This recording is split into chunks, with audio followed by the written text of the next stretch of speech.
କହିବେ ରବୀନ୍ଦ୍ରନାଥ ଦାସ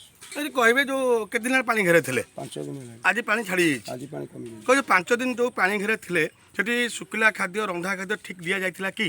ରନ୍ଧା ଖାଦ୍ୟ ସେମିତି ସଫିସିଏଣ୍ଟ ଦିଆହେଉନି ସୀମିତ ମାତ୍ରା ଦିଆହେଉଛି କିନ୍ତୁ ଶୁଖିଲା ଖାଦ୍ୟ ଭିତରେ ସରକାର 2 ବସ୍ତା ଚୁଡ଼ା ଦେଇଛନ୍ତି କିନ୍ତୁ ଆମର ମହାକାଳପଡ଼ା ଏମ୍ଏଲ୍ଏ ଅର୍ଥୁଣ ସବ୍ୟସାଚୀ ଦେଇଛନ୍ତି ବହୁତ ମାଲ ଦେଇଛନ୍ତି। ତମ ଏମ୍ଏଲ୍ଏ କିଏ ଅଛନ୍ତି? ଆମର ତ ବିଧାୟକ ସାବିତ୍ରୀ ଦେବୀ ଆଉ ଦଉନାହାନ୍ତି କିଛି ସାବିତ୍ରୀ ଦେବୀ ଦର୍ଶନ ମିଳୁନି ଦେବାର ତ ପରର କଥା କିନ୍ତୁ ସିଏ ମହାକାଳପଡ଼ା ବିଧାୟକ ହେଲେ ବି ସେ ପାଟକୁରାବାସୀ ଚାହିଁଛି ବିପଦ ବେଳେ ଆମ ବିଧାୟକ କେଉଁଠି ଦେଖା ନାହାନ୍ତି।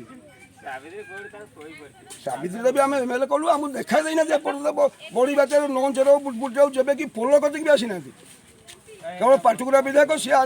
ମହାକାଳପଡ଼ା ବିଧାୟକ ସିଏ ଆସି ପୋଲ ପାଖରେ ଦେଖା କରି ଆଉ ଖାଦ୍ୟ ଦେଇ ଶୁଖିଲା ଖାଦ୍ୟ ଚୁଡ଼ା ବିସ୍କୁଟ ଚିନି ସବୁ ପ୍ରକାର ଖାଦ୍ୟ ଦେଇ ପାଟକୁରାବାସୀକି ସନ୍ତୁଷ୍ଟ କରୁଛନ୍ତି। ଯଦି ସେମାନେ ଦେଲେ ଯୋଉ ପାଣି ଘେରେ ଖାଦ୍ୟ ଯୋଉ ଦିଆହେଉଛି ବର୍ତ୍ତମାନ କମ୍ପ୍ଲେନ୍ ଆସୁଛି ତମକୁ ଖାଦ୍ୟ ଠିକ୍ ମିଳୁନି ସ୍ପେସିଆଲି କହିପାରିବେ କି ଯୋଉ ରନ୍ଧା ଖାଦ୍ୟ ସରକାର ରନ୍ଧା ଖାଦ୍ୟଟା ଆମ ଗ୍ରାମର 450 ଲୋକ 450 ଖଣ୍ଡ ଲୋକ ବାହାରେ ଅଛନ୍ତି ଏବେ 400 ଲୋକ ବସବାସ କରୁଛନ୍ତି କଲା ପରେ ପ୍ରଥମ ଦିନ 40 ପ୍ୟାକେଟ୍ ଦେଲେ 40 ପୁଡ଼ିଆ ଦ୍ୱିତୀୟ ଦିନ 200 ପୁଡ଼ିଆ ତାପରେ ତାପର ରାତିକି ଦେଲେ ଭାତ ଅଛି ତ ଡାଲି ନାହିଁ এইভাবে যেতলে অতুন বাবু তোমাকে দেলে চূড়া চিনি বিস্কুট দেলে সেটা কেবে দেলে এটা 3 দিন বড়ি পান 2 দিন মানে পানি ভিতরে তুমি ছিল পানি ভিতরে আমি ছিল সেটা আগে আগে সরকার খাদ্য পৌঁছলা না আগে অতুন বাবু খাদ্য পৌঁছলা অতুন বাবু খাদ্য আসি আগে পৌঁছলা হ্যাঁ